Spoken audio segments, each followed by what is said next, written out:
अध्याय 7 भूगोल 11th का 24 VVI ऑब्जेक्टिव क्वेश्चन। भू आकृतियों तथा उनका विकास क्लास 11th के VVI 24 ऑब्जेक्टिव।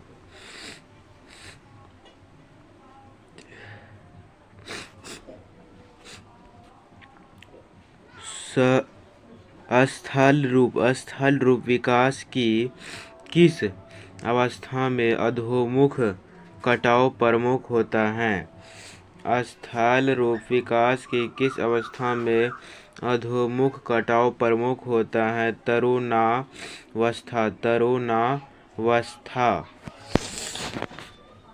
तरुणावस्था।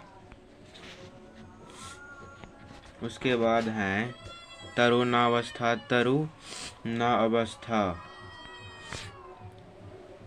गार्ज का निर्माण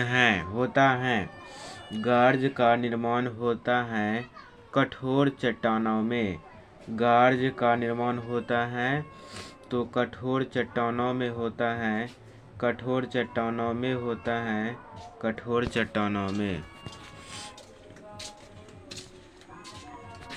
एक गहरी घाटी जिसकी विशेषता सीढ़ीनुमा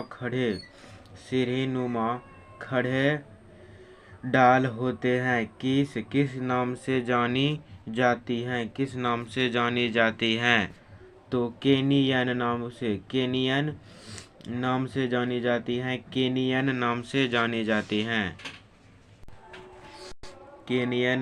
जानी जाती हैं। टार्न झील सर्क झील बनती है तो हिमनद के अपरदन द्वारा।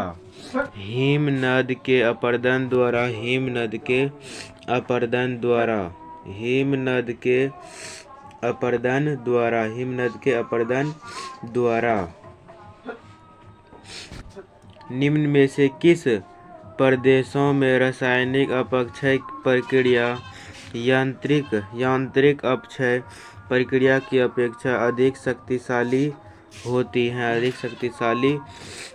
है? तो चूना पत्थर प्रदेश। निम्न में से किन प्रदेशों में रासायनिक अपक्षय प्रक्रिया यांत्रिक अपक्षय प्रक्रिया की अपेक्षा अधिक शक्तिशाली होती हैं? तो चूना पत्थर प्रदेश।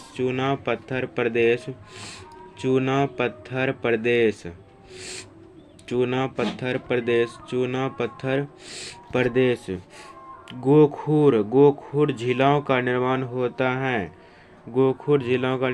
है नदियों द्वारा युवा अवस्था में। गोखुर झीलों का निर्माण होता है नदियों द्वारा युवा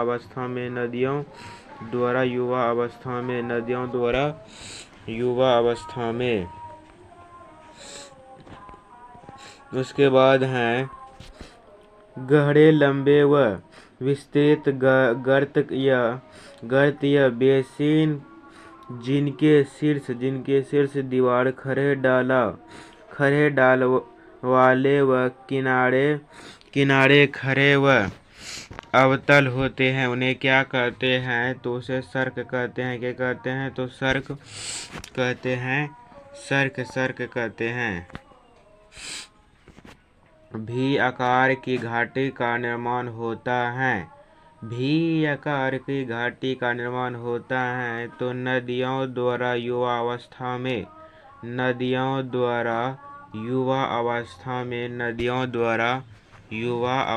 में।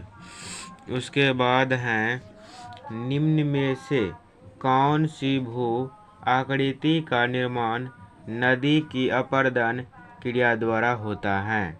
तो गर्ज। इसका नाम क्या है? गर्ज। उसके बाद यूं आकार की घाटी निम्न में से किस कारक के अपरदन का परिणाम है? हिमनद।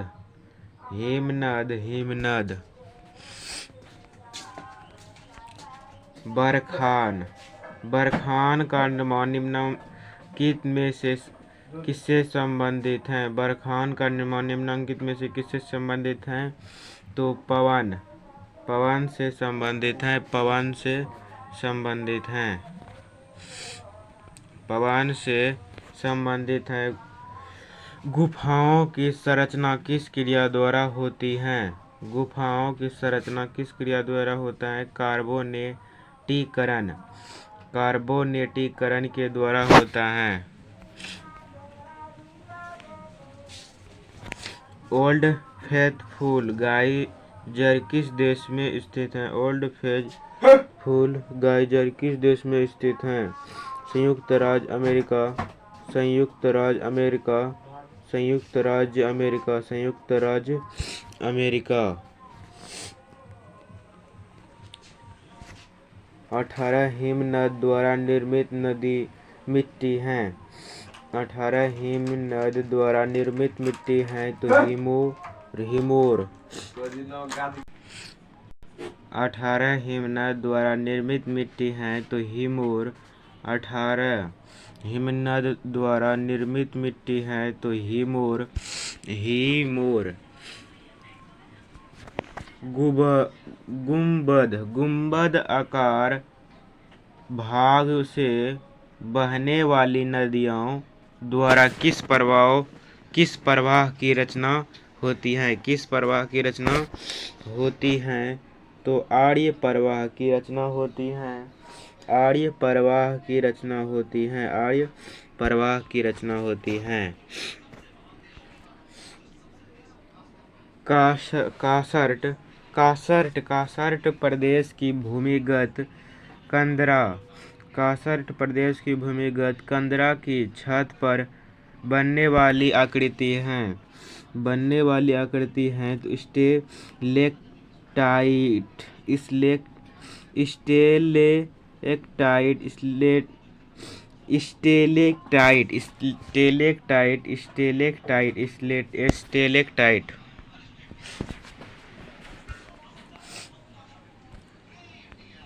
भारत का प्राचीन स्थल खंड कौन सा है? भारत का प्राचीन स्थल खंड कौन सा है? प्रायद्वीपीय पठार, प्रायद्वीपीय पठार, प्रायद्वीपीय पठार, प्रायद्वीपीय पठार, प्रायद्वीपीय पठार। भूमिगत जल के अपरदन से कौन सी आकृति बनती है? भूमिगत जल के अपरदन से कौन सी आकृति बनती है? तो कॉलम, कॉलम, कॉलम आकृति बनती है, कॉलम आकृति बनती है। निम्नलिखित में से कौन सी स्थलाकृति नदी द्वारा निर्मित है? निम्नलिखित में से कौन सी स्थलाकृति नदी द्वारा निर्मित है? गोखुर झील, गोखुर झील, गोखुर झील, गोखुर झील, गोखुर झील, गोखुर झील। हिमानी, हिमानी अपरदन, हिमानी अपरदन से निर्मित कृति है, हिमानी अपरदन से निर्मित कृति है तो नूनाटक, नूनाटक, नूनाटक। निम्नलिखित में से कौन वायु की निक्षेपणात्मक स्थलाकृति है? निम्नलिखित में से कौन वायु की निक्षेपणात्मक स्थलाकृति है? तो बरखान। क्या है? तो बरखान है, बरखान। उसके बाद यूं होता है, ये वाला कह रहा है कि यूं आकार की घाटी बनती है, यूं आकार की घाटी बनती है, यूं आकार की घाटी बनती है तो हिमानी क्षेत्र में, हिमानी क्षेत्र में, हिमानी, हिमानी क्षेत्र में, हिमानी क्षेत्र में, हिमानी क्षेत्र में नदी के मुहाने पर बनने वाली संकीर्ण तथा गहरी घाटी को क्या कहते हैं? तो ज्वार नदमुख, ज्वार नदमुख कहते हैं, ज्वार नदमुख कहते हैं, ज्वार नदमुख। उसके बाद निम्नांकित में से किस आकृति का संबंध नदी के कार्यों से नहीं है? Barchan, barchan, barchan. निम्नांकित में से किस आकृति का संबंध नदी के कार्यों से नहीं है? तो बरखान, बरखान। तो 24 में बताइएगा कि आप पहले से कितना जानते थे। 24 में पहले से कितना जानते थे, तो 24 से बताइएगा कि आप पहले से कितना राइट था। तो चलिए मिलते हैं।